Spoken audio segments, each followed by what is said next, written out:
Making your own cayenne powder or chili powder is super easy. You don't even need a dehydrator. You can do it just in your oven at home.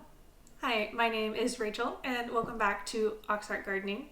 Today I'm going to talk about how to take all the hot peppers that you grew in your garden and turn them into a hot pepper powder. Whether or not you're working with cayenne peppers, so you're making a cayenne powder, or if you're trying to make chili powder, which is actually not a specific kind of pepper, it is actually a blend of spices, and depending on who you ask, it's a slightly different blend. But there's recipes for that online. And the drying of the actual peppers for that is still going to be the same as what I'm showing you today. Now, you have the option of using a dehydrator to dry out your peppers, but if you're like me and you can't afford it, or if you live in a small space where you cannot store a dehydrator, like an apartment, then using your oven is a really great option for drying all sorts of stuff, but I especially like it for drying out peppers for this specific purpose. So the first thing you're going to want to do is set your oven to warm. If your oven doesn't have a specific warm setting, then just set it to the lowest possible temperature. So to prep your peppers, the first thing you want to do is cut the stems off of your peppers. And at this point, you can also decide whether or not you want to remove the seeds from your peppers before you dry them.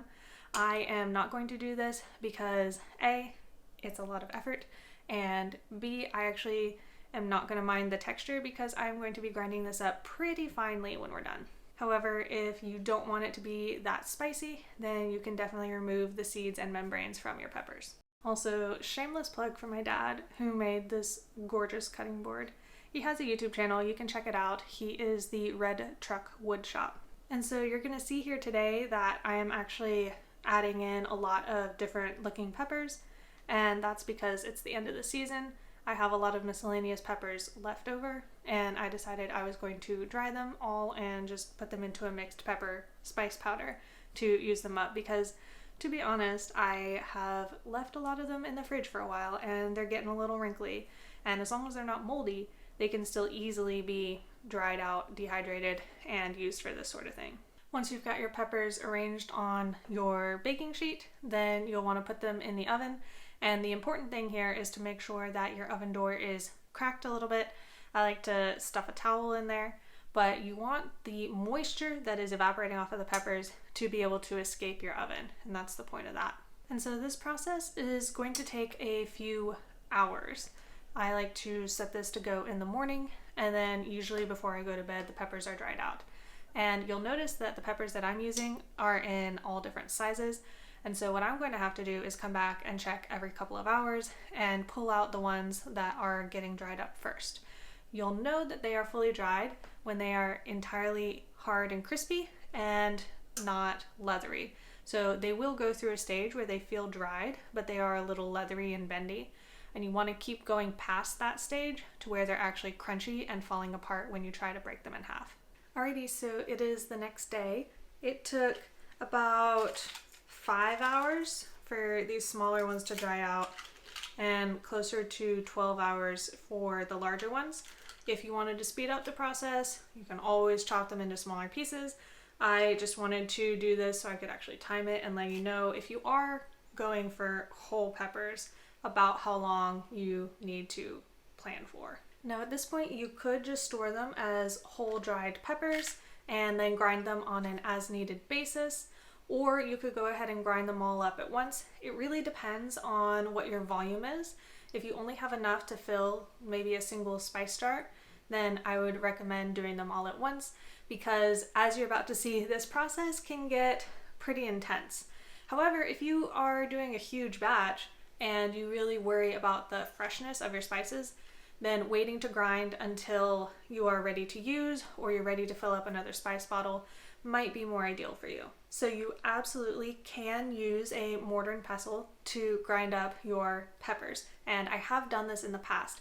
However, I do not recommend doing it this way because these are spicy peppers and that dust gets everywhere. So my recommendation and what I've been doing is using a spice grinder. It's basically a coffee grinder. Some places will sell you something that's specifically a spice grinder, but if you have a coffee grinder, it should work about the same. Just if you're using it for coffee, make sure you clean it like 3 or 4 times because it's going to be really hard to get the spicy out of it. Even though I am using a spice grinder and not a mortar and pestle, I am going to mask up. I'm going to put on a surgical mask underneath a scarf mask.